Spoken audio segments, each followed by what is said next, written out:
नमस्कार मेरे प्यारे दोस्तों, मैं लालता मिश्रा। आज मैं आप सबको भगवान श्री कृष्ण की कथा सुनाने जा रहा हूँ। बहुत ही प्रेम भरी और रस भरी कथा है ब्रज के गोपी की।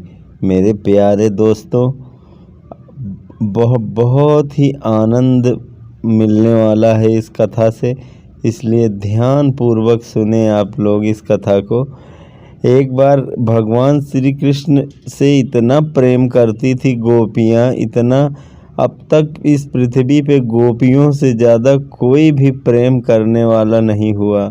ब्रज की वो गोपी जब भी गाँव गैया दूहने जाती थी तब भी श्री कृष्ण की ही याद करती थी, और जब माखन बनाती तो भी कृष्ण की ही याद करती रहती थी।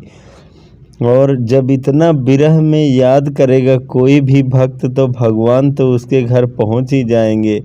और याद भी नहीं करती थी, पुकारती भी थी कि हे माधव, हे दीन बंधु दयालु, कभी तो अपने कोमल से चरण हमारे घर ले आओ। फिर भगवान से भी रहा नहीं जाता, भगवान आ जाते हैं। उसके घर भगवान आ गए। छोटे से बाल रूप में श्री कृष्ण गोपी के घर आए और देखा दरवाज़ा खुला हुआ है। भीतर को चले गए। भीतर जाके उन्होंने माखन से भरी हुई मटकी देखा तो चुपचाप मटकी खोल के और माखन खाने लगे, प्रेम से बैठ के कोने में ले जाके। और जब गोपी की नज़र पड़ी तो गोपी दौड़ती भागती हुई आई। देखी, अरे कान्हा, यहाँ बैठ के माखन खा रहे हो चोरी चोरी। बोली, नहीं गोपी, मैं तो माखन थोड़े ही खा रहा था, मैं तो तेरे मटकी पे बहुत ज़्यादा चींटियाँ लग गई थी, सो मैं उन चींटियों को बीन रहा हूँ कि तुझे तो फुर्सत नहीं मिलती काम से, पूरा दिन तू काम करती रहती है, बहुएं तेरी हैं नहीं, बालक अभी छोटे छोटे हैं, इसलिए मैं ही तेरा ये काम किए दे रहा हूँ। तो गोपी बोली, ये बात तो ठीक किया लाला तूने, लेकिन अब ये बताओ तेरे पूरे हाथ में माखन क्यों लगा पड़ा है? पूरा हाथ, चींटी बीनने में तो थोड़ा उंगलियों में लगता माखन, ये तो पूरा हाथ सना पड़ा है।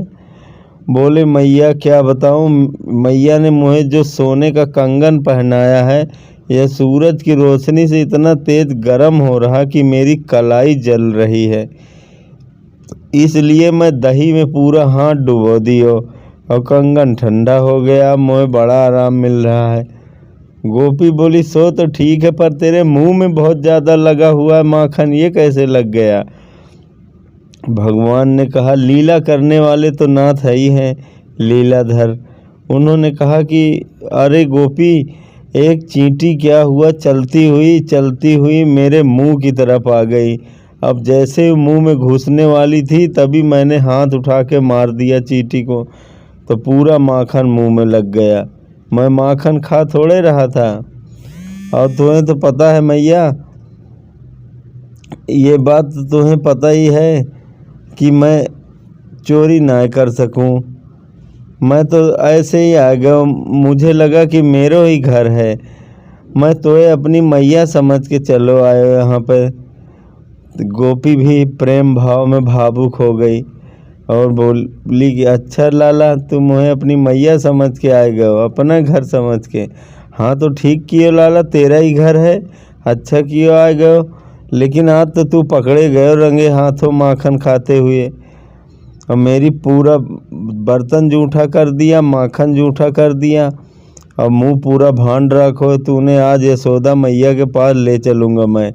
इतना सुनते ही भगवान श्री कृष्ण ने गोपी का पल्लू पकड़ा और अपना मुंह का माखन पूरा पोंछ दिया उसके साड़ी के पल्लू में। अब तो गोपी और नाराज़ होती भई चिल्लाने लगी कि तूने मेरे सारे बर्तन खराब कर दियो, कपड़े भी खराब कर दियो, अब तो मैं ज़रूर तुझे ले चलूँगी मैया के पास। मैया भी कहती है मेरे लाला को चोरी न कर सके, नहीं पकड़ के दिखाओ, आज मैंने तुम्हें रंगे हाथों पकड़ा, अभी ले चलती हूँ मैया के पास। अब भैया गोपी भगवान कहने लगे, अरे मैया छोड़ दे मुझे, मैं माखन चोरी करने नहीं आए, मेरे घर बहुत माखन है, मैं माखन चोरी क्यों करूँगा, मुझे छोड़ दे। खूब हाथ पैर जोड़ने लगे, लेकिन मैया तो मैया गोपी बोली नहीं, आज तो मैं लेके ही चलूँगी। प्रभु का प्रेम है, हाथ पकड़ने के लिए गोपी दौड़ी, भगवान का हाथ पकड़ के और लेके चलती भाई। अब भगवान बोले गोपी अरे कम से कम धीरे धीरे तो चलो, गांव के बुजुर्गों की का लिहाज करो, बूढ़े बुजुर्ग लोग बैठे हैं और तुम मुझे सिंघनी की तरह खींचती हुई लेती जा रही है। अरे कम से कम लाज शर्म करो, कुछ घूंघट ऊंघट काट लो, धीरे धीरे ले चलो, कौन सा मेरा घर बहुत दूर है। अब भैया गोपी भी शर्मा गई कि ये बात तो लाला सही कह रहे हो तुम। तुरंत लंबा घूंघट काट लिया और धीरे धीरे पग रखने लगी और कान्हा को एक हाथ से पकड़ के लेती जाती भाई। कान्हा बोले कि मैया मेरो हाथ बड़ा कोमल है, तेरो हाथ इतना सख्त हो गयो कि मेरे हाथ में चुभ रहा है, बहुत देर से एक ही हाथ को पकड़ रखो है तुमने, एक काम करो मेरा दूसरा हाथ पकड़ लो, ये छोड़ दो। तो गोपी बोली ठीक है, ला दूसरा हाथ। कृष्ण भगवान ने क्या किया, वही गोपी का एक लड़का जो कृष्ण भगवान की उम्र का ही था, वो भगवान को बचाने के लिए आके पास में खड़ा हो गया। भगवान ने अपने हाथ के बजाय उसी गोपी के लड़के का हाथ पकड़ा दिया। अब उसी को खींचती भाई गोपी ले जाने लगी भगवान कृष्ण के घर।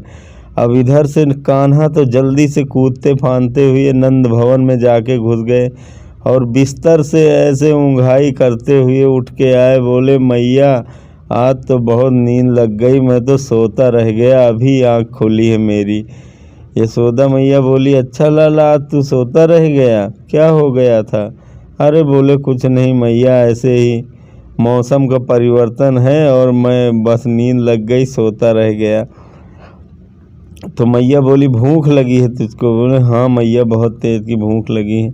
मैया ने माखन रोटी दिया और भगवान प्रेम से पा रहे हैं माखन रोटी, और इधर गोपी तब तक लेके पहुंच के आई लाला को।